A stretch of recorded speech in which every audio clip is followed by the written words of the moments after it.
here on the Louisiana Hayride. His name is Hank Williams, the drifting cowboy. On the Grand Ole Opry, Bill Monroe and his Bluegrass Boys. Hi, this is Emmylou Harris. Hi, folks. This is Sam Bush. Hello, this is Odetta. This is Joan Baez, and you're listening to the WoodSongs Old Time Radio Hour. And now, gather the family around and sit back in your easy chair. It's time again for the WoodSongs Old Time Radio Hour, our worldwide celebration of grassroots music. Let's welcome folk singer Michael Jonathan.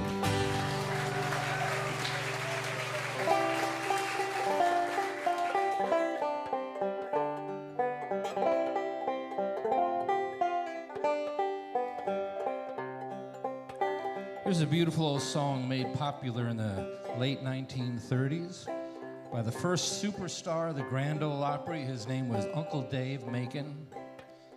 He's traveled the hills and hollers across Appalachia. It's called Over the Mountain.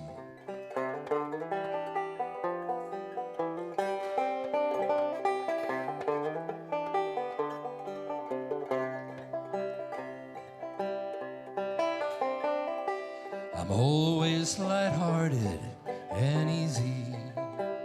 Not a care in this world have I.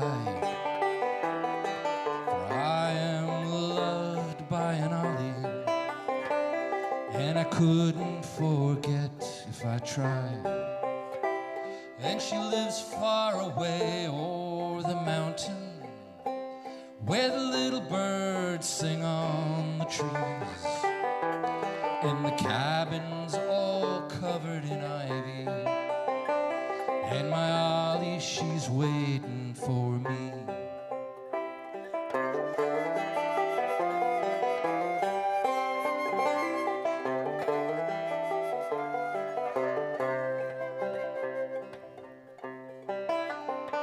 Well, the day I bid goodbye to Ollie, well, that's a day I will never forget.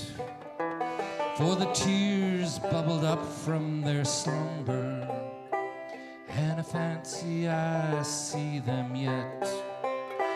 For they look like the pearls on the ocean as she wept her tales of love.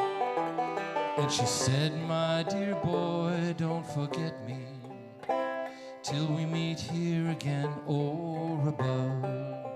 And it's over the mountain, where the little birds sing on the tree, and the cabin's all covered in ivy, and my Ollie, she's waiting for me.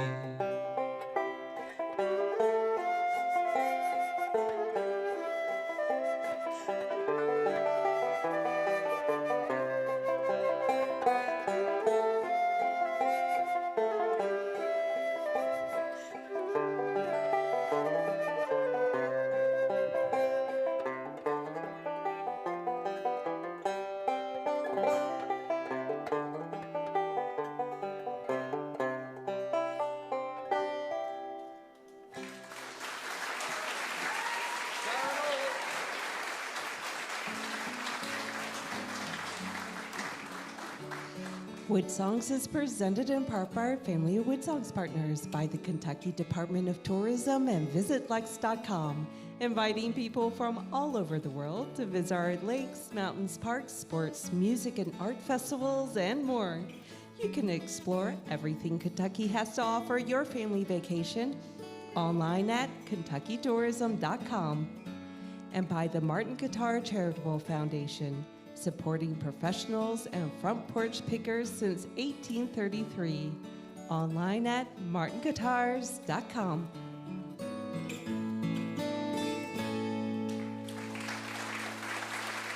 And welcome everybody to the beautiful historic Scottish Rite Concert Hall here in our hometown of Lexington, Kentucky.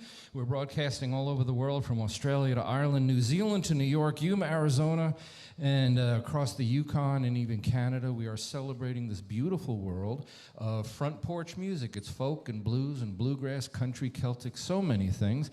And we say it every week. You don't have to be famous to be on WoodSongs. You just have to be very, very good. That is the case of both of the artists and an amazing Wood Songs kid, but on this particular show, we're doing something really important. We are celebrating the spirit and the texture and the canvas of the music and art that comes out of Appalachia. It is a wonderful, very misunderstood, mysterious, romantic part of America. There's a lot of cliches about it that are very untrue, and we're here to celebrate the beautiful part of these great mountains, the hills and the hollers, and all the music that comes out of it. First up is an artist that comes from the Appalachian Mountains. He's toured all over that region. He's a subject of a beautiful new documentary that's award-winning, and we're going to talk to him about that in a minute. He's got an album called Blue Nashville Guitar, and this is a tune called That Old Guitar. Please welcome our friend Rob McNurlin to the Wood Songs Old Time Radio Hour. She played a lonesome song like a whippoorwill. That old guitar made time stand still. Played a freight train rhythm with a wildcat whistle moan. That old guitar felt just like home. She fit like a glove, like a gift from above. The silver strings ring like a bell. Her gold's a little tarnished, she's lost a little varnish, but all in all she wears her age real well. She played a lonesome song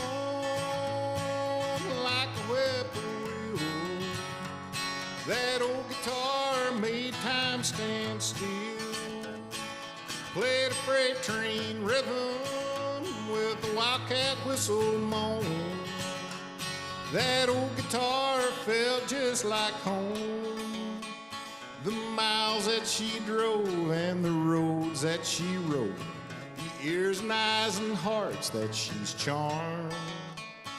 Songs that she sang, I wish she could name names of all the folks that held her in their arms. She played a lonesome song like a whippoorwill. That old guitar made time stand still. Played a freight train rhythm with a wildcat whistle moan.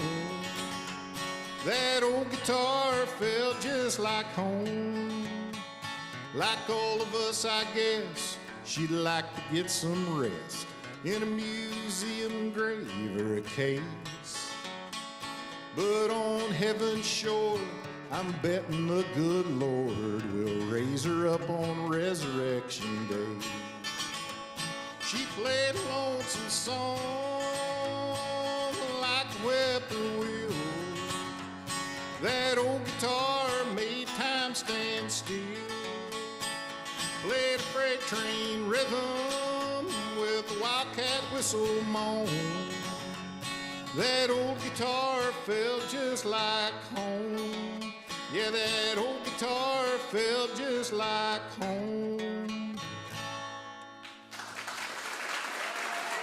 Thank you. Thank you. From his album Blue Nashville Guitar, That Old Guitar is the song. Rob McNurlin, it's nice to see you again. Good to see you again. You've been sort of slugging it out for a long time. Yes. And I think it's a fair way to describe yourself. So many artists that are doing well but under the radar. Yeah, I'm definitely under the radar. Right. Yeah. So you've been at it. You've never quit. You've never. Well, we'll get to that in a minute. Okay, yeah, there was a split second, but no, I'm not good to give up. Yeah. And you started when? What was inspiring you? I read once where it was you were a little kid and you saw the Johnny Cash show. Yeah, that was the main thing. Mom had a great record collection, and her and Dad, But when Johnny Cash, I love the old Sun records they had in their collection, but when his TV show came on, that was it. It came on in the summer, and that Christmas I asked for a guitar. You asked for the guy, and you got one, and yes, I did. You're playing it quite well right now. So as a matter of fact. You are in the Asheville area, Ashland area of Kentucky. Yeah. And Appalachia is an interesting region. It's from North Mississippi all the way to southern New York, but the real focus of Appalachia is East Kentucky, West Virginia, North Carolina, right? And you're sort of home based in that whole the heartbeat of Appalachia. Yeah. And did the music of the region affect you a lot as you were?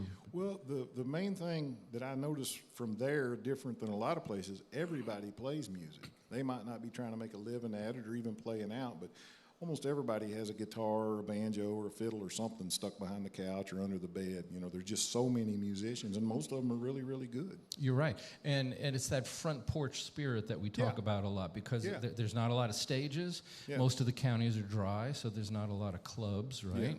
And you grow up in that atmosphere. And I want to brag a little bit about the region, because Ashland is right in that what they call the Highway 23 corridor. Yeah, Country Music Highway. Yeah, Country Music Highway. And so let me just give a little the audience to understand what came out of that Country Music Highway that you're a part of. Artists like Dwight Yoakam, Tom T. Hall, Billy Ray Cyrus, Ricky Skaggs, Keith Whitley, Dave Evans, who's a wonderful banjo player. Recently, Tyler Childers is from that area. And, of course, the most famous is Loretta Lynn, and we're going to get to her in a minute. Like so many artists that are under the radar, slugging it out, you did have a moment where you felt like, or it was interpreted that you were thinking of quitting. You weren't trying to quit, but it kind of sounded that way. Circumstances just made it so that I couldn't be out on the road, and if you're not out on the road, you're not making any money. So it's kind of hard to, say, oh, I'm a musician, but you're not out playing anywhere. Mm-hmm. And the circumstances at the time, I was just going to have to pull back, and that was interpreted as I was giving up the ghost and all that. But kind of looking at those boxes of CDs on your shelf not moving, right? Yeah, well, yeah, and So you posted. What was it? Facebook. Yeah, posted on Facebook. Late one night, I put a post on Facebook, and you got like a gazillion responses. Oh, don't everybody! Quit, don't there was quit. people, even phone calls. People, one ex-girlfriend called thinking it was a suicide note, and other people begging me not to quit. That I was their inspiration. Which all of that makes you feel good, but at least people care. I think I was one of the ones that called you. You probably were. And so you get all these calls and everything, and obviously they misunderstood what you were saying. It may have been my writing skills, but we'll take it however, yeah. So not too far from Ashland is a wonderful university in Moorhead. Yes. Right? And there was a teacher there, a professor, yes, who made a lot of documentaries, and what did he want to do? He contacted and said, I want to do a documentary about you. And I said, okay, but let me work some things out first. Because, if you watch the movie, you'll understand the things I was working out. But, and so he called, I don't know, a few months later, and he started making the movie. All I did was dig through stuff and find old newspapers and videos and films and stuff. And I think I'm right. Folks go to Amazon Prime. They can. Amazon Prime. It's on Folsom. It's making the rounds on PBS all over the place. And one of the first things that happened after the documentary came out is it won these awards. Yes. Now Steve would have to tell you all the awards because I can't remember them all. Oh, well, that gee whiz. Yeah. What a burden to. Well, if you go to my Facebook page, there's a movie poster with all the awards around it, right, so you can look for yourself. It must have felt really, and obviously good, but it must have been strange where all of a sudden everybody thought you were quitting, and now all of a sudden you're like famous. Yeah, it's surreal. The whole thing's surreal. It makes you feel good, but in the movie, it was so amazing because all of these people that I look up to, and I consider them people that influenced me and all that. Marty Stewart. Marty Stewart's one, yeah, Yorma Kalkinen. People that I look up to are saying things about me, and I'm thinking, well, I don't remember doing that, but I appreciate it. It's real humbling, too. Well, the name of the documentary is the name of an album, which is the name of a song that you wrote. Yeah, close. The movie is called From the Cowboy's Boot Heel. Well, we'll forgive the wrong word. Okay. But you're going to play the song, which is technically the title. Yes. Right? Yes. Of the movie. Kind of explains your reason for playing, in a way. That maybe, yeah. Let me ask you this. if the movie didn't happen, if the documentary didn't happen, you're settled there in the hills of Appalachia, what do you think you'd be doing now if that didn't happen? Well, because of circumstance changing, I would probably be back playing music, but this, took it up the ladder a few more rungs. Yeah, I bet. It must feel good, though. Oh, it feels great. You get the power of all that publicity. I'm so thankful. Yeah. Well, let's listen to the song that technically started it all for you. It's called Cowboy Boot Heel. It is Rob McNurlin on the WoodSongs Old Time Radio.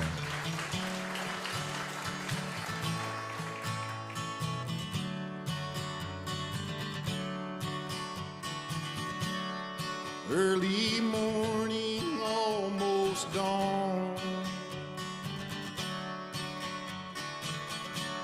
I saddled the pony I rode in on. You know I told you I must go as my cowboy boot heel taps out the rhythm of my soul. The sound of leather reins on the saddle horn. How I hate to leave my cortisone. Up in the mountains I see snow as my cowboy boot heel taps out the rhythm of my soul.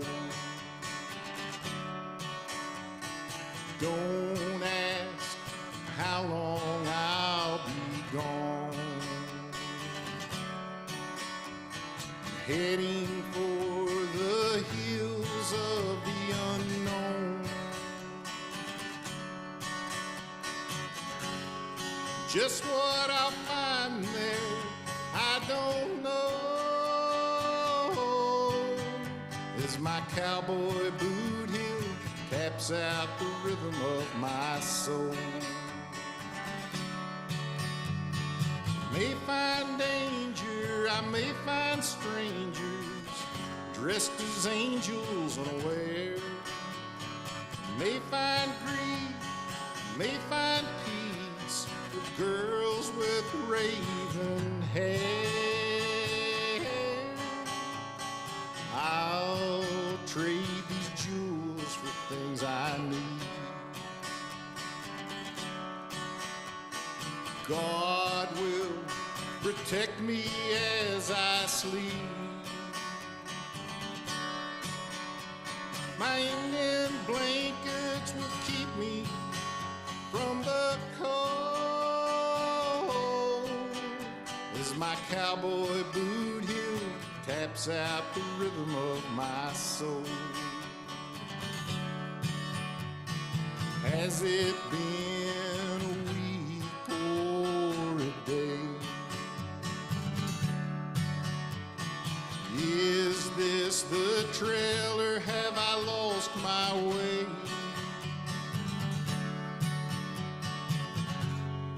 Up ahead I see your ghost as my cowboy boot heel taps out the rhythm of my soul. There are spirits all around. I lose my grip and fall to the ground.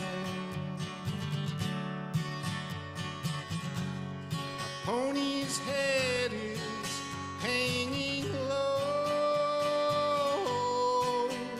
as an angel's boot heel taps out the rhythm of my soul. An angel's boot heel taps out the rhythm of my soul.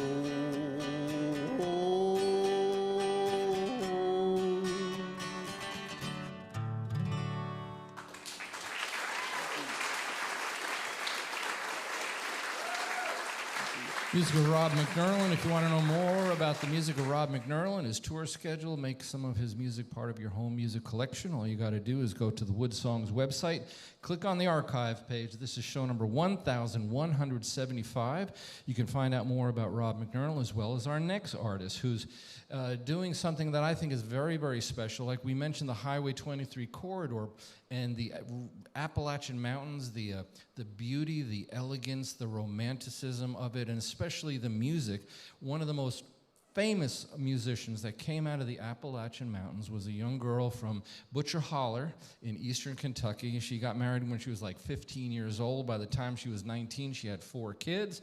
She was married to a guy that really, really thought that she could make it. And there is a wonderful project going on that Kentucky Humanities is underwriting. And this artist is here representing Loretta Lynn all over the place, and she's doing these vignettes, and that's what you're about to hear. They're not necessarily songs. They're vignettes from this wonderful presentation about Loretta Lynn called Memories of a Coal Miner's Daughter. Please welcome Lisa Woods to the WoodSongs Old Time Radio Hour. Well, hey, you all. I reckon we've surprised each other. I guess I should have known what with the movie about me being so popular right now that folks might find their way up here to Butcher Holler where I was raised. You all are probably wondering what I'm doing back here when I ain't lived in this cabin since I was a girl of 16. I'll tell you, I don't rightly know myself. I just had a hankering to come home, like something I'm missing is here, waiting for me to find it. I always did think better out in these hills. You know, it's an odd thing, having the whole world think they know your story. But you know there ain't no way for anybody to ever really know more than parts of it. That sure can be a lonely feeling. And I've been traveling so much, well, sometimes it's hard to know where home is anymore. So it sure is good to be back here. This place, it's just like how I tell it in my song. Well, I was born a coal miner's daughter in a cabin on a hill in Butcher Holler. How many of you all know what a holler is? You know it once? You know what? I'm gonna tell you what a holler is. A holler's a little canyon that comes down between 2 hills. And now between these 2 hills, there's a little spring of water. On the sides of the hills is where we build our cabins, and, well, if there's any level ground, that's where we put our gardens. Kentucky has some of the prettiest hollers ever was, and how Butcher Holler got its name is like this. My grandmother was a butcher. My grandfather was a web. Friends, there just so happened to be a lot more butchers than there were webs, and the butchers won out. That's how it got its name, Butcher Holler. We were poor, but we had love. That's the one thing that Daddy made sure of. He shoveled coal to make a poor man's dollar. I reckon you folks know my name's Loretta, but growing up around here, folks always called me Loretti. We got our own ways of saying things in hollers, and that's one. Everybody's name ends in E, even when it don't. How I got my name is like this. When I was born, my mommy, Clara Webb, plastered the ceiling over my crib with pictures cut out of magazines of old Hollywood stars, and Loretta Young was her favorite. So I was Loretta Webb, after the starlet, and now my married name's Loretta Lynn. I reckon there's a lot of people who think they know a lot of things about Loretta Lynn. Some of those things are probably true. Some of them probably ain't. So I guess it wouldn't hurt nothing for me to tell you all my story myself. Some parts of it are tough. Some parts are just plain lucky, and, well, some will make folks shake their heads. But I always aim to tell the truth even when it ain't pretty. I always tell the truth in my music, too. And I think that's why I have so many women fans. I may be Loretta Lynn, the country singer, but I'm still just a woman. And writing songs is how I make sense out of my life. And life in Butcher Holler was like this. In the summertime, we didn't have shoes to wear, but in the wintertime, we'd all get a brand new pair. Even if he had to sell a hog, we'd get those shoes. Daddy always managed to get the money somewhere. Beautifully done. She's portraying the actual Loretta Lynn, but she is a wonderful actress, Lisa Woods. It's nice to have you here. Thank you. How did you come upon I'm going to call it a privilege, to be able to portray the life and the story of someone as iconic as Loretta Lynn? It's absolutely a privilege. I had some local friends here in the Central Kentucky area who are also part of a wonderful program that Kentucky Humanities does called the Chautauqua Living History Program, and all different historic figures are portrayed by local actors. And a friend of mine a few years back said, somebody needs to do Loretta Lynn. And then I got really brave one night at like 2 o'clock in the morning and was like, why not me? And so I submitted an audition application and ended up going through a whole process. That Kentucky Humanities have just a wonderful review board. They were so supportive. They greenlit the project and we developed it. It took about a year and a half, start to finish, to put the whole thing together. Well, it sounds like you really worked hard at it, because you're very, very good at portraying her story. I mean, obviously. Thank you. And Loretta Lynn, of course, iconic as she is, a lot of folks don't realize she was the first female artist to win Country Music Association Entertainer of the Year. She was the very first country music artist to cover Newsweek magazine, the front cover of Newsweek, and she received the Presidential Medal of Freedom honor, big, huge honor by President Obama, presented that. So you are really portraying the story of someone very, very important, not just to music, but the legacy of the Appalachian Mountains, because that's where she comes from. Yeah. Did you travel into Appalachia as part of your research? Did you? Yeah, I've been lucky enough to get to go out to Butcher Holler and take a tour of Loretta's birthplace. It's a beautiful. There's just nothing like actually being there, you know? You can kind of envision things in your head, and actually just having somebody in a pickup be like, and that's the mine where her dad worked. And I was like, wow. Yeah, wow. Right. So yeah, there's a lot of research went into it. I had a lot of help. But I think the coolest thing to me so far about getting to do the honor really of this project is at any room that I'm lucky enough to be in where I get to say, hey, here's Loretta Lynn, every person in that audience gives me Loretta back, because she was so profoundly meaningful to so many people, and her legacy is so huge. And I always walk out knowing more and feeling like I got to meet a side of her that they knew and loved. So yeah, I feel very lucky with that. Let's get back into this wonderful presentation. Kentucky Humanities is helping bring this to audiences everywhere. It's called Memories of a Coal Miner's Daughter. This is a portion of that play called My Daddy. It is Lisa Woods portraying Loretta Lynn on the WoodSongs Old Time Radio. My daddy, Melvin Ted Webb, was the gentlest, most loving man. He sure did love my mama. And I guess I thought, that's how all marriages are. Boy, did I have a lot to learn. My daddy never got to hear me sing and become, I guess, famous. You see, he died in '59, and I didn't start singing on the radio till 1960, so, well, he was gone before I ever got successful. That sure does break my heart, because I would love to take care of him the way he always took care of us. My daddy worked his whole life and never had nothing nice to show for it, just coal dust in his lungs. We were poor. We were poor, but we didn't starve. That's the main thing. I'm real proud to be a coal miner's daughter. My daddy worked hard, and he taught all us kids to work hard too. That was just our life. I never thought of ever leaving Butcher Holler, and I sure never thought of making money from singing. Where I come from, folks made their money working in the mines, or they ran moonshine. Being from Butcher Holler, well, that's where you'll stay, we all thought.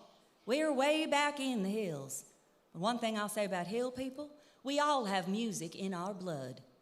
My daddy could pick up anything and play it. Play a tune on anything. Mama could too. All my brothers did. When you leave here and you meet other people and they don't make music, well, you don't know what to think about it. But hill people can all do it. We figure it's just a part of life. My whole family would sing. I would too. Will the circle be unbroken by and by, Lord, by and by? We went to church when we could, and we'd sing hymns, How Great Thou Art, and The Old Rugged Cross. That one still makes me cry. And on Saturday nights, Daddy'd turn on the radio to listen to the Grand Ole Opry. We'd all gather around and sing along to Red Foley and Ernest Tubb. Ernest Tubb could make me cry so much with Rainbow at Midnight and It's Been So Long, Darling. Mommy threatened to turn the radio off if I didn't stop crying. Those were happy times. We'd be singing along, and sometimes Mommy would get up and dance. She had a beautiful voice, much prettier than mine. My mommy worked hard, and having 8 children, every one of us had to pitch in and work hard too. I wasn't much good at chores, so she put me to work rocking the babies. I'd be on the front porch, rocking the babies and singing any song I knew just as loud as I could sing. I once had a sweetheart, but now I have none. He's gone and he's left me. Daddy'd come out on the porch and say, Loretti, will you hush that big mouth? Everybody in this holler can hear you. I'd say, well, Daddy, what difference does it make? Everybody's my cousin anyway. Thank you.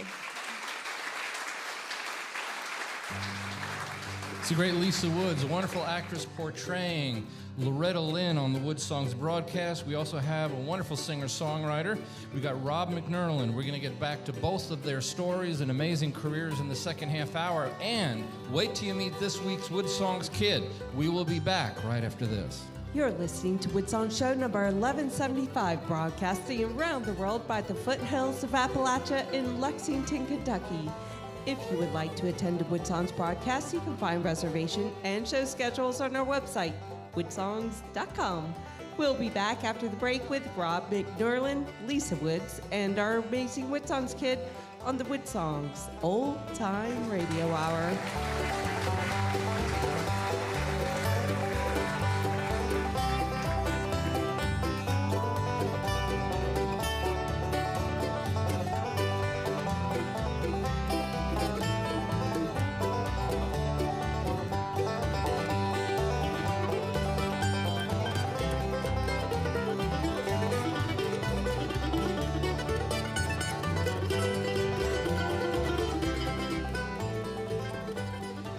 WoodSongs is presented in part by the Kentucky Department of Tourism and VisitLex.com.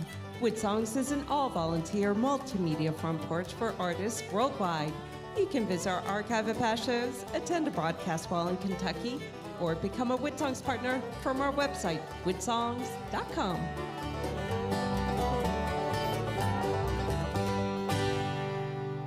Hi, this is Patty Lovelace, and you're listening to folk singer Michael Jonathan and the WoodSongs Old Time Radio Hour. And thank you so much, Patty, and welcome back, everybody, to our beautiful, beautiful concert hall here, the Scottish Rite in Lexington, Kentucky. We're at the foothills of Appalachia, the crossroads of America's folk and bluegrass music, where so much wonderful art comes from, as in this broadcast with Rob McNurlin, Lisa Woods portraying Loretta Lynn, and oh my goodness, it's time for this week's WoodSongs Kid. So, my favorite part of the show. We have a wonderful young guy who's all the way from Corbin, Kentucky, which is sort of the foothills of Appalachia, definitely part of the Appalachian Mountains. So let's say hi to Reed Elliott. How you doing, buddy? Good, how are you? So you're 15 years old now? How 16. Old? You're 16 years old, and you hang out with presidents, and you get your picture taken. You love the history of presidents, yes, don't sir. you? You also love the history of Appalachia, and you have made a study of Loretta Lynn, haven't you? Yes, sir. Why Loretta Lynn? What was it about Loretta Lynn that just made you just over the moon as a young kid, as a little kid? Okay, so during COVID, I came downstairs, and my dad was watching Coal Miner's Daughter. And I said, Dad, what are you watching? He said, it's called Coal Miner's Daughter. It's about a country singer named Loretta Lynn. And she's from Kentucky. I was like, oh, she has to be very special if she's from Kentucky. But was I right? Yes, but you were. she just fascinated me at a very young age, her music and where she's from. And so, young Reed, we're going to brag on you a little bit. You've appeared on national television last night before coming to WoodSongs. You were on the stage of the Grand Ole Opry. So, I mean, there's just a lot going on. And I understand that because of your love for presidential history, you've actually announced your own intention to run for president in, what was it, 2048? That's the first year I can run. Yeah, and you're going to run for president. So we're announcing his candidacy. You're going to do a Loretta Lynn song that you've selected. Which song is it that you... You're Looking at Country. You ready to play it? I sure am. Reed Elliott, 16 years old, from Corbin, Kentucky. This week's WoodSongs Kid.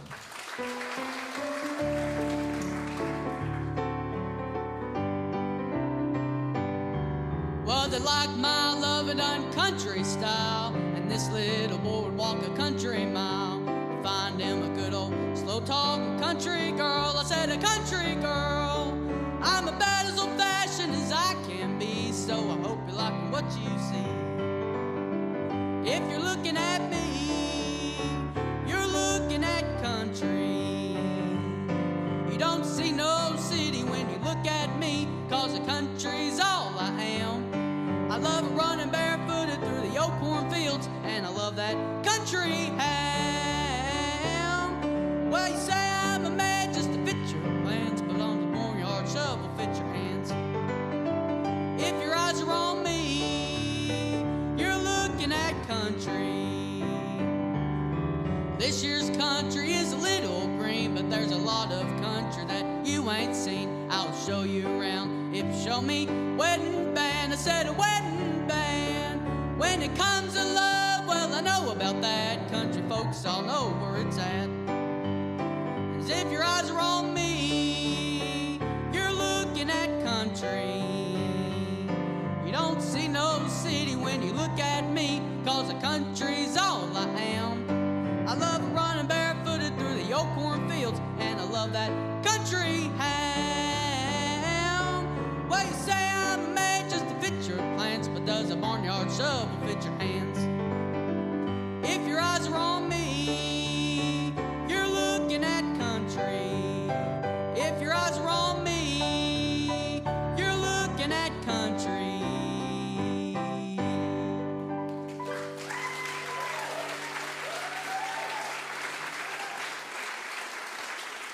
This week's WoodSongs Kid, Reed Elliott, 16 years old, from Corbin, Kentucky. If you've got a youngster that you think belongs on our broadcast, if you're the parent or the guardian, we want to hear from you. Submit the wonderful kids that we get to listen to and put on the WoodSongs broadcast. Just go to the WoodSongs website, click on the kids page, and you can contact us from there. We're celebrating the music and art of Appalachia, and indeed we are broadcasting all over Appalachia. Great stations like WEKU, WUKY, WSKV in Stanton, WVPR, West Virginia Public Radio across the entire state, WMMT in Whitesburg, so many stations, and we're grateful to all of them for celebrating this music with us. He's the subject of an award-winning documentary. He's got a great album called Blue Nashville Guitar. Welcome him back. It's Rob McNurlin on the WoodSongs Old Time Radio Hour.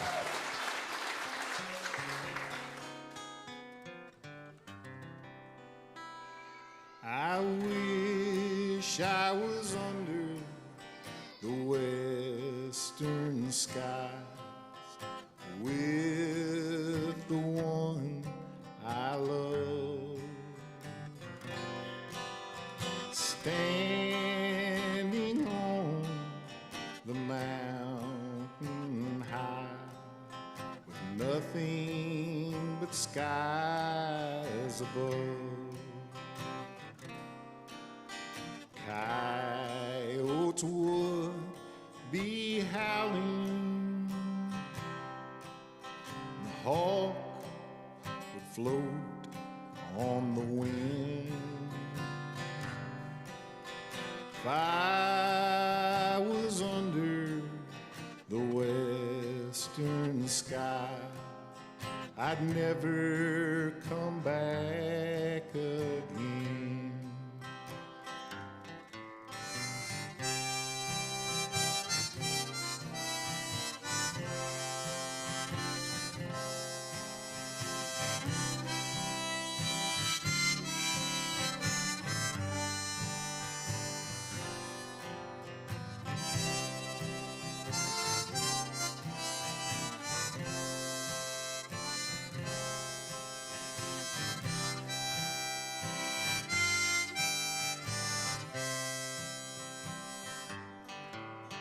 I wish I could see the moon rise as the sun sets set low,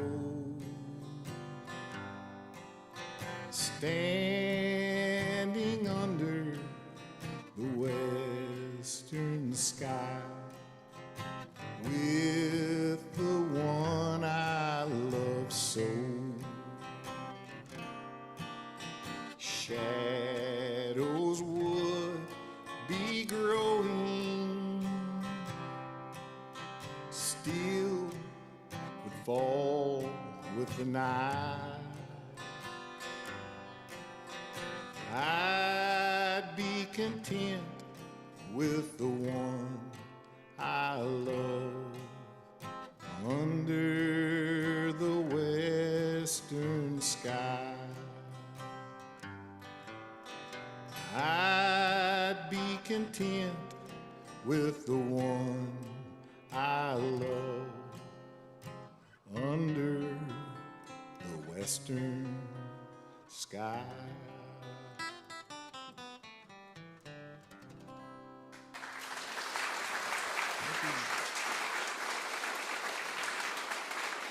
Beautiful song. Well done. Thank you. If Hank Williams dated Johnny Cash and had an affair with Bob Dylan after breaking up with Woody Guthrie, somebody would have given birth to Rob McNurlin. So yeah, but Ramblin' Jack Elliott would have been my great uncle in there somewhere. You know. your great grandpa. Yeah. You toured with Ramblin' Jack. You even drove him around to some of his dates, right? Yeah, he's one of my buddies. An honor. Yeah. So and he is the last remaining associate of Woody Guthrie. Yeah. That is still out there. And all of this music, everyone from Johnny Cash to Ramblin' Jack Elliott and all of this affected you as a songwriter. Oh. Big influence, right? I loved all of it, still do. And one of your champions is a guy in Nashville, member of the Grand Ole Opry, Grammy winner, a big award winner named Marty Stewart, and he's part of your documentary. Marty and all of his band have done so much for me that there's no way I could ever repay them. They're just great people. And they do it because they want to. Oh, yeah. Absolutely. So you got to sit down with Marty Stewart, and you and he actually wrote a song together. We did. I had the chorus, and he came up with the verses. Well, you're about to perform. This is sort of like a premiere yeah. of the song in a way, right? It's unreleased. It's called Adios, Hanky Panky. Now, I want the audience to know that you came up with the title. Yeah, that's my title, yeah. Yeah, Adios, Hanky Panky. We don't want to blame Marty for that. No. Well, wait till you hear the verses. You might want to. Well, here we go. It's Rob McNurlin on the WoodSongs Old Time Radio.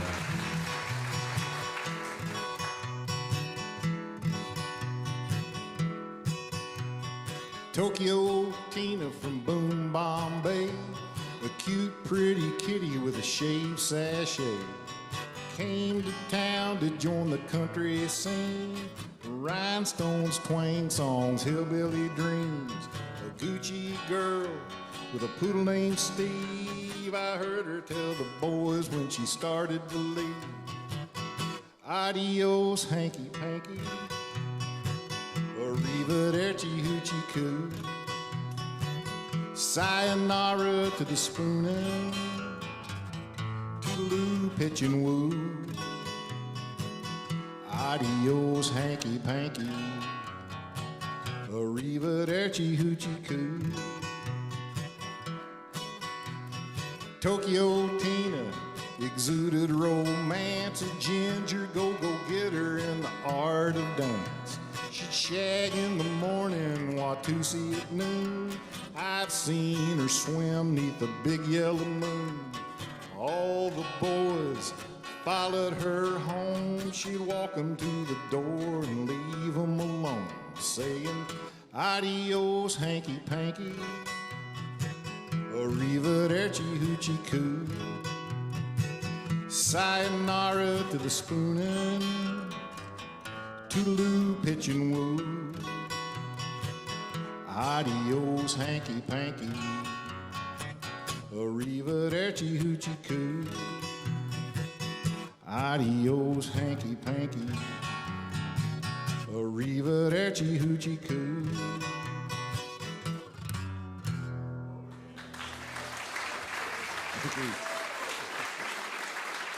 Brand new song, Adios Hanky Panky, written with Marty Stewart. Rob McNurlin on our broadcast. If you want to know more about Rob, you just got to go to the WoodSongs website.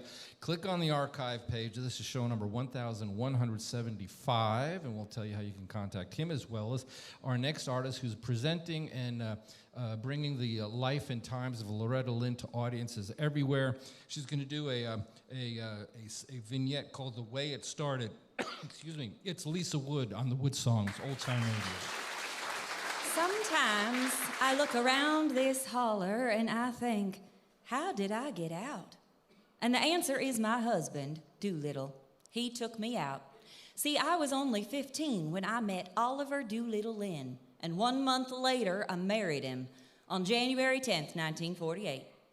My parents said I was too young to get married, and they tried real hard to talk me out of it, but eventually they saw I was going to get married anyway. My daddy made Doolittle promise. He said, don't take her all far away from home. But that's just what Doo did after all. It had only been about 4 months when I started getting sick in the morning. The doctor said, well, that's what's wrong with you. You're going to have a baby. I said, I can't have no babies. But I was pregnant.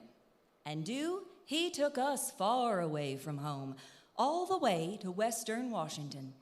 I guess he looked around this holler and he saw there weren't nothing here but coal mines and moonshine, and he wanted more options than that. So we went to Washington and we worked on a farm. And that's where we lived for 15 years. It's where I was living when I started singing. It was a lonesome time. I didn't get out of the house because I didn't know anybody, and, well, Doo kept me in the house with one baby right after the other. I had my first baby pretty much right away, and they just kept coming. I had 4 by the time I was 19. Betty Sue, Jack Benny, Ernest Ray, and Clara Marie, who we call Sissy. I'll tell you all the truth. I love my children, and I love my husband, but I got married too young. I don't recommend that to anybody. I have my husband Doo to thank for my singing, though. We'd been married about 10 years when Doo figured out I could sing. He heard me singing to the kids, and he said I sounded pretty good. One day he surprised me with a $17 harmony guitar I taught myself to play. Well, Doo was working pretty regular, but we were barely living on what he made. He decided my singing was our ticket. He started acting like maybe there was more to me than just a woman he lived with, having his babies and cooking his supper. I won't lie. I liked it when he saw me that way. It made me think maybe there was more to me too. So, how my singing in front of folks started is like this. One night, Doo took me with him to this honky-tonk where a live band was playing. Next thing I know, he drug me out on stage and said, I want you to let this gal sing. Next to Kitty Wells, she's the best singer in the country. Well, at first, I didn't want to do it. But when Doo got an idea in his head, he was bull-headed. I begged and cried and tried to get out of performing in front of people, but Doo wouldn't let me. He forced me to go on stage and sing. I didn't have a lot of songs, so I just sang one from when I was a girl. So green grows the laurel, and so does the rue. So woeful my heart at the parting with you. When I got done singing, they said, Saturday night, bring her in. We'll put her in the band. That's the way it started. Thank you. Lisa Wood portraying the great Loretta Lynn. And the movie really followed her life closely, didn't it? Yeah, it really did. I think because she wrote the song and then the book, and then the movie came out. So she has an autobiography as well called Coal Miner's Daughter. It was hard to deviate from the story at that point. Yes, there was too much evidence. And Sissy Spacek, I mean, she did a great job. Fantastic. What is the reaction of audiences that, it would be fair to say that, the clock ticks, time moves on, and there is a generation that may not know about Loretta Lynn at this point. And you get to perform to a lot of them, don't you? And what is their reaction hearing this amazing woman's story out of the Appalachian Mountains? It's kind of it's overwhelming. I mean, like I said, so many people already do know and love her, but getting to see some of the younger generations kind of get to meet her for the first time, it's really powerful. I got to do a show, and a group of kids from the Gateway Regional Arts Center was present, and they had all been learning about Loretta for one of their concerts, and that was just incredible. I had like 3 rows of little girls with huge eyes because I got to be Loretta Lynn live for them, which was just such an honor. It was It's really sure cool. very memorable for those little kids, right? Yeah. And what Loretta did and what Do did, I mean, here you are, this is well before the age of the internet, no social media. They had to hammer their way through the musical granite that was blocking them constantly, and she made her way all the way to the Grand Ole Opry. So there was a certain amount of resistance because of where she was from.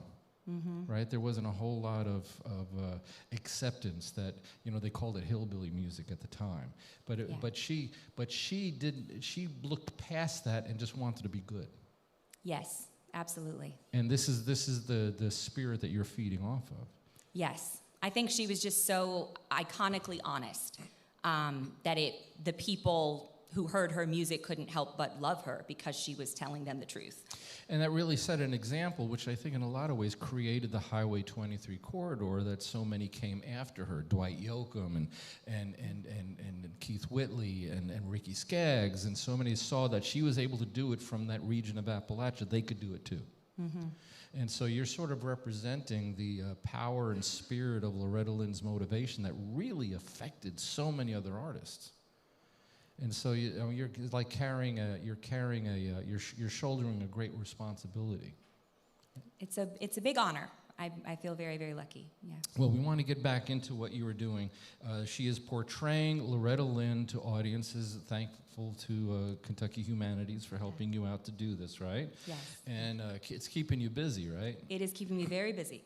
as it should. She's going to do a part of this amazing musical play that she portrays. It's called Now I'm a Honky Tonk Girl. It is Lisa Woods portraying Loretta Lynn on the WoodSongs Old Time Radio.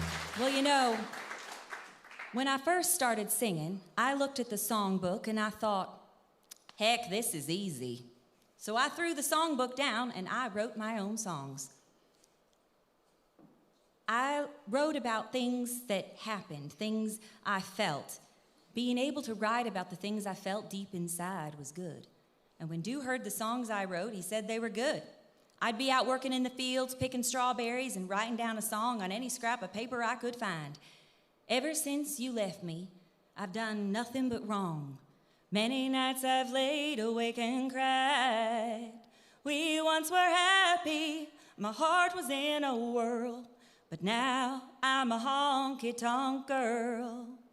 I'm a honky-tonk girl was a song I wrote about this girl I'd seen in Bill's Tavern. I'd seen this girl in there, crying and drinking beer a bunch of times, and I got to wondering about her story, so I wrote that song. That song became my first single, but it took a whole lot of work to make that happen. I was singing everywhere I could, and eventually I met Mr. Norm Burley, who was a businessman. He heard my songs and said he wanted to sign me to a label.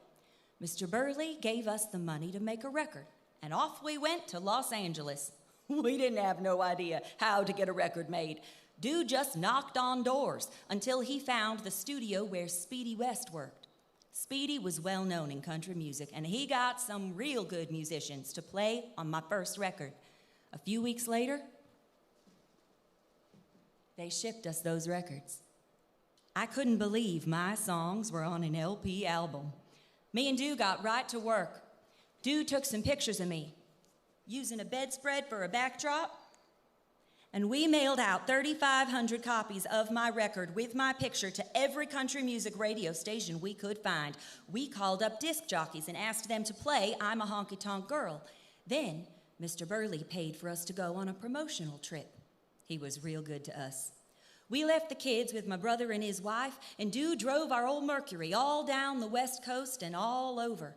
It was the disc jockeys who decided what songs to play, so we got us a list of those country DJs, and we hit every station going down one way, and then we went back to Washington another way. When I'd go into a station, I'd sit there until they played my record. Sometimes I had to sit there 3 or 4 hours. To save money, we'd sleep in the car at night. We drove for weeks, sleeping in the car, eating so many bologna sandwiches I thought I'd die. But Dew said that's what we had to do to get people to buy my record. And he was right. By the summer of 1960, I'm a Honky Tonk Girl was number 14 on the country charts. And that's how I ended up in Nashville. Honky Tonk Girl landed on the charts, and that landed me an invitation to sing at the Grand Ole Opry. I couldn't believe it. October 15th, 1960. I was too nervous to remember it much now, but there I was, singing on the Grand Ole Opry. I wish my daddy could have heard me. I've lost everything in this world, and now I'm a honky-tonk girl. Wasn't it great having Lisa Woods on our broadcast celebrating the career of Loretta Lynn? This week's WoodSongs kid, Reed Elliott, 16 years old, from Corbin, Kentucky. And the Appalachian Beatnik Cowboy, subject of a great documentary, Rob McNurlin. Thank you, guys. What we learned from everybody's story, the whole history and legacy of the Appalachian Mountains, it is such a cliched region, and it's not fair. It is such a downtrodden region, and it's not fair. The idea of Hatfield and McCoys and hillbillies and hay bales and stuff, that is not the spirit of the people from Appalachia. It is a beautiful, wonderful, misunderstood, incredibly romantic, and very, very musical part of America. And we're celebrating on this broadcast. I'm going to leave you with a comment that I thought was very, very appropriate, because no matter where you're from, you have to take pride in who you are. It's not where you're from, it's who you are.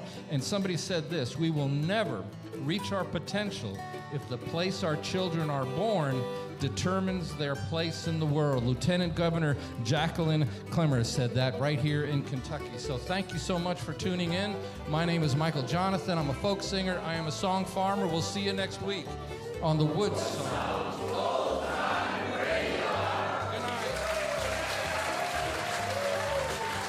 You've been listening to WoodSongs broadcast number 1175. Michael's opening song was Over the Mountain from the WoodSongs album, featuring Sharon O'Laurel flute. Our chief engineer is Jerome Galt. Our TV director is Maria Clerch. Technical assistants are Brian Klausing, Eric Anderson, Dan Field, and Gavin Clark. The WoodSongs crew member of the week is Kay Madrick from Kentucky Humanities. And our WoodSongs partner of the week is Carol Graham. Our show is produced with the support of the Martin Guitar Charitable Foundation, the Kentucky Department of Tourism, and VisitLex.com, welcoming visitors from all over the world to Lexington, Kentucky. Special support provided by Hybrid Spring Water, Hampton by Hilton Hotel, Earthlink.net, Explore Magazine, and the Good Foods Co-op. WoodSongs and the WoodSongs are registered trademarks of Rachel Aubrey Music and distributed worldwide by the WoodSongs Radio Network and PRX, the Public Radio Exchange. For Michael Jonathan and the entire WoodSongs crew, this is Dorothy Edwards. We hope you will join us again next week for the WoodSongs Old Time Radio Hour.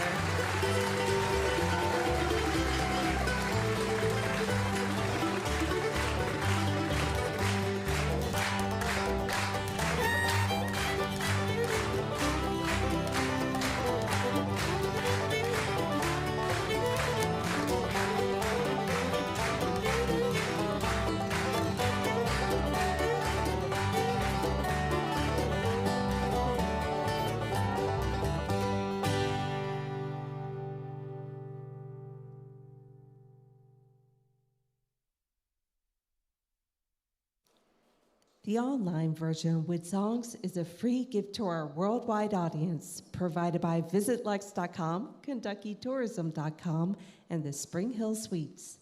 Our show is produced with the support of the Martin Guitar Charitable Foundation, Hybrid Spring Water, Good Foods Co-op, and Earthlink.net. inviting fans and families worldwide to attend our live broadcast tapings at the Scottish Rite Concert Hall in historic Lexington, Kentucky. The encore section's next. You can support our musical mission by becoming a WoodSongs partner. It's as simple as a PayPal click on our website, woodsongs.com. Let's give Dorothy a big round of applause. Give the WoodSongs crew a big round of applause. Everybody did so great. These artists. So we're going to get ready for the encore. Now, here's what we like to do at WoodSongs. We love the fact, we've got Reed here, our WoodSongs kid, and we love it when parents and grandparents bring the youngsters, and so what we want to do is invite, if you're a youngster, if you're 16 years old or younger, if mom and dad need to come up here with you, that's okay, but we would like to invite you to come sit on the stage and watch these amazing artists perform that close. So if you want to come on the stage, just look where Gavin is. Gavin, you're going to go up front over here. Gavin, over here, over there. So if you're a kid and you want to come up, we would love to have you. While they're deciding if they're brave enough to come on the stage, there they come. Any kids in the audience that want to be part of it. While researching some stuff for this show, here's some things I found out that I thought was kind of interesting. Kentucky. If you ever go downstairs, the Scottish Rite, there's this beautiful cafeteria.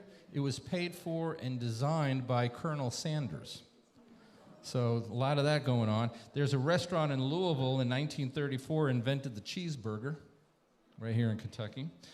Colonel Sanders, of course, invented fried chicken. Bourbon comes from here in Kentucky. Mammoth Cave is the longest cave system in the world. Happy Birthday, the song was written in 1893 by two Louisville sisters. They still own the copyright. Bill Monroe's bluegrass music came from Kentucky, Rosine.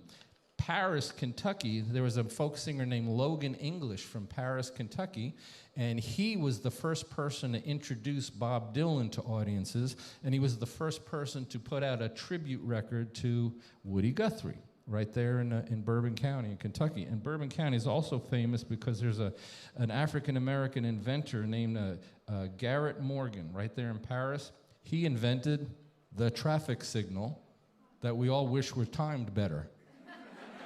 So, hi kids. You ready to hear some great music? We're going to start with Lisa, and then we'll go to our WoodSongs kid, and then we'll end the evening with Rob, okay? So you guys just watch and enjoy, all right? All right, so this is a section from my play that I call It's Been a Wild Ride. I reckon you folks have heard that my husband, Dew, is a ladies' man. One thing I'll say, I always told the truth in my songs, and Dew never tried to stop me. I remember when I first played him, You Ain't Woman Enough to Take My Man, I was real nervous what he'd have to say about it, 'cause he'd know I was singing about him. But he just said, That there, honey, that's a hit. And he was right. It was. Well, I don't know where that leaves you, oh, but I know where I stand, and you ain't a woman enough to take my man. I think Dew understood. I needed to write about my life. He didn't take it hard or try to make me not sing the truth. That was a good thing. I think my songwriting would have been a lot different if he had tried to stop me, but it was my life and mine to tell about. He didn't even get mad when I wrote, Don't come home a-drinking with lovin' on your mind. Just stay out there on the town and see what you can find. 'Cause if you want that kind of love, well, you don't need none of mine. I wrote that with my sister, Peggy Sue. I lived every word of that song. It made me mad as all get out when Dude come home drunk, loving up on me. So many women tell me they love that song. They hear the truth in it. Maybe they even get a little backbone when they hear it. It makes me feel strong and good, writing and singing songs like that. It's like helping another girl out, giving her those words to say for herself. That song got banned on some radio stations, but folks loved it. They loved it so much it got to be my next #1 hit. No, don't come home a-drinking with a lovin' on your mind. It's been a wild ride. Coal Miner's Daughter was a hit. First the book, then the song, then the movie that came out last year, and now it's won an Oscar. Last year, 1980, is also the year I was named Entertainer of the Decade for the 1970s by the Academy of Country Music. So you can see why I come up here looking for something from these hills and trees. I guess music has a kind of magic. So do these here hills. Way I see it is like this. The places we love are part of us, just like we're a part of them. You ain't ever truly gone from what we love. And I sure do love this place. Butcher Holler, Kentucky will always be home. But home is in my music, too.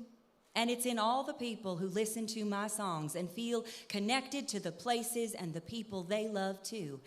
And I guess maybe that's what home really is, the people we love. Well, a lot of things has changed since way back then.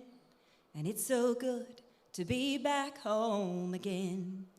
And it sure has been good to meet all of you and get to share with you my memories of a coal miner's daughter. Thank you. Lisa Woods. Of course, Lisa, all the artists will be in the lobby when the encores are done. We're going to take a quick photo underneath the WoodSongs sign, and then they'll be out in the lobby to say hi to everybody, so don't feel like you have to rush. So among you kids, who would like to be the little WoodSongs host that's going to introduce our WoodSongs kid? If I tell you what to say, who wants to come up to the microphone? Who wants to do? Who's brave enough to come up? Who's brave enough to come up? Oh, come on, everybody's shaking their head. You want to do it? There you go. All right. So I'm going to let you introduce our WoodSongs kid. What's your name? My name is Lincoln. Lincoln, and how old are you, Lincoln? I'm 11 years old. Do you play any instruments? Yeah, I play a couple. I play the piano, and I like to play the ukulele sometimes. Cool, cool. Well, shows like this can be kind of inspiring, right? You get to see really good musicians play up close, right? Yeah. So you're going to come back and visit us again? Hopefully. Good. The answer was yes. Okay, I want you just repeat after me, okay? Say, ladies and gentlemen. Ladies and gentlemen. Thank you for being at WoodSongs. Thank you for being at WoodSongs. Please become a WoodSongs partner. Please become a WoodSongs partner. We need you. We need you. That's very good. Please welcome back our WoodSongs kid. Please welcome back our WoodSongs kid. 16-year-old Reed Elliott. 16-year-old Reed Elliott. Good job. Thank you all. This is a song that me and my buddy Amric Wilson wrote back in March called That Could Have Been Me.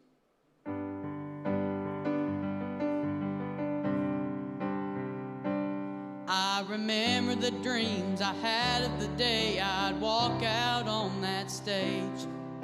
Bright stage lights and maybe a choir, but I let all those dreams fade away. Maybe I let go too soon. Maybe I could have done what I'd always dreamed to do. Wish I could have moved out and sold this house for those lights on Broadway Street.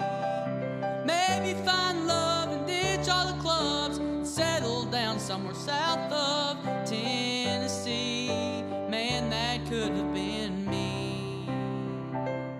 If I could have slowed down and rode off on the breeze, that could have been me.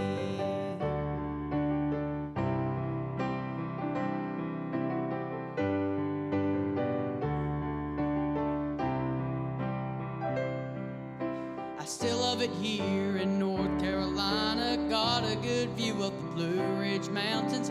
Back road memories that never left me. I act like I don't regret my choices. Somewhere deep down I still hear the voices tell me I belong in Tennessee. Wish I could have moved out and sold this house for those lights on Broadway Street. Maybe find love and ditch all the clubs and settle down somewhere south of Tennessee. I could have slowed down and rode off on the breeze, that could have been me. That could have been me. That could have been me. Thank you. Thank you all. Reed Elliott, the pride of Corbin, Kentucky, 2048 presidential candidate. So I thought that was really cool that you did that. There's a lot of great things going on. We encourage you, if you're not part of the WoodSongs email newsletter, that you go to woodsongs.com, sign up. It's free. We do not share your email. We do not sell it. It's just only for WoodSongs and the Troubadour concert series. And this is important because we're about a month away. Marty Stewart is going to be performing at the Kentucky Theater. Patty Griffin, a great singer-songwriter, is coming. Graham Nash, Crosby, Stills, and Nash, is going to be there in October. The Jayhawks, a wonderful band. And then Judy Collins on her farewell tour is going to be at the Kentucky Theater as well. All those tickets are on sale. You just go to woodsongs.com to see the list that's coming up at the Troubadour concert series at the Kentucky Theater. But most important, get the email newsletter, because then you'll find out who's going to be on WoodSongs every single week. Kids always come for free to WoodSongs, and we're so glad that all these kids could come up on stage. And speaking of kids, it's nice to have Rob McNurlin here. Nice to be here. What are you going to sing for everybody? Well, you know, I think I'll end with a gospel song. And one of the best compliments I ever had, I played a little country church, and I ended with this song. And after the service, a little old lady came up and said, "Now, honey, I know you said you was a Baptist, but the way you sing that song, you got some Pentecostal in you." So we're going to see if I still have some Pentecostal in me, and everybody can clap or sing along. I'm working on a building. I'm working on a building. I'm working on a building for my Lord, for my Lord. It's a Holy Ghost building. It's a Holy Ghost building. It's a Holy Ghost building for my Lord, for my Lord. If I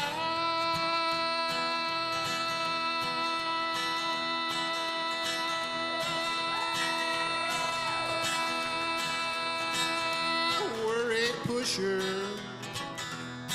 I tell you what I'd do. Well, I would quit my pushing and I'd work on a building too. I'm working on a building. I'm working on a building. I'm working on a building for my Lord, for my Lord. It's a Holy Ghost building. It's a Holy Ghost building. It's a Holy Ghost building for my Lord, for my Lord. If I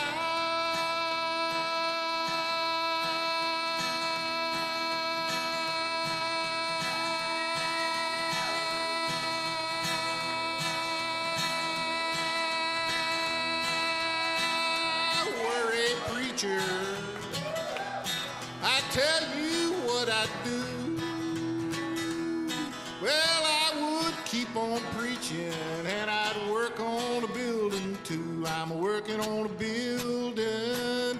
I'm working on a building.